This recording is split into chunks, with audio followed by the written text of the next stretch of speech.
రాష్ట్ర ప్రభుత్వం ప్రతిష్టాత్మకంగా చేపట్టిన ప్రజాపాలన సవ్యంగా జరిగే విధంగా మహబూబ్ నగర్ జిల్లా కలెక్టర్ రవి నాయక్ పటిష్ట చర్యలు తీసుకుంటున్నారు.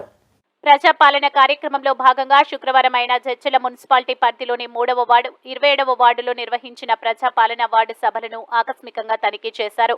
3వ వార్డు పరిధిలోకి వచ్చే సరస్వతి నగర్ కాలనీ వార్డు సభలో కలెక్టర్ మాట్లాడుతూ ప్రజాపాలన సందర్భంగా స్వీకరిస్తున్న దరఖాస్తులకు సంబంధించిన రిజిస్టర్లు కౌంటర్ల వారీగా పక్కాగా నిర్వహించాలని చెప్పారు. అన్ని కౌంటర్లకు ప్రత్యేక రిజిస్టర్లు ఏర్పాటు చేయాలని మున్సిపల్లో కమిషనర్ మహమ్మద్ షేక్ ను ఆదేశించారు. ఇంద్రనగర్ కాలనీలో వార్డు సభకు హాజరై అక్కడ ఏర్పాటు చేసిన క్యూ లైన్లు, రిజిస్టర్ల నిర్వహణ, దరఖాస్తుల స్వీకరణ వంటివి తనిఖీ చేశారు.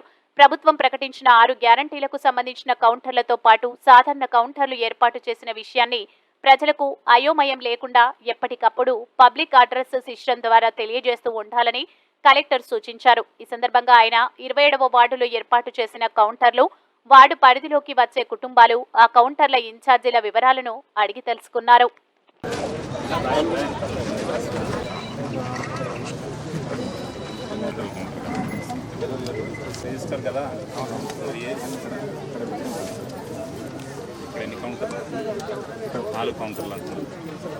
టోటల్ ఎన్ని కౌంటర్స్ ఈ వార్డుకి?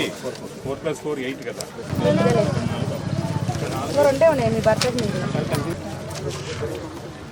4 రిజిస్టర్లో 100 అప్లికేషన్స్ ఇస్తుందంట.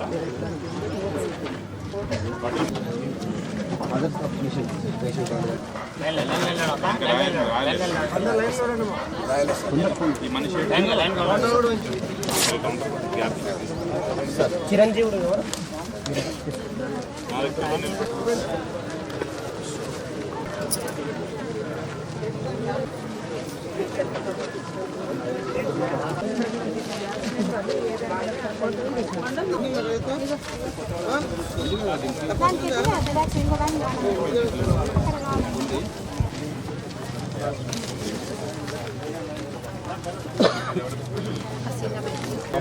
ఇవన్నీ మీరు రాసేది సేమ్ సింగిల్ రిజిస్టర్లోనే రాశారు. ఫిలప్ చేసి సిగ్నేచర్ పెట్టు. మనుషులు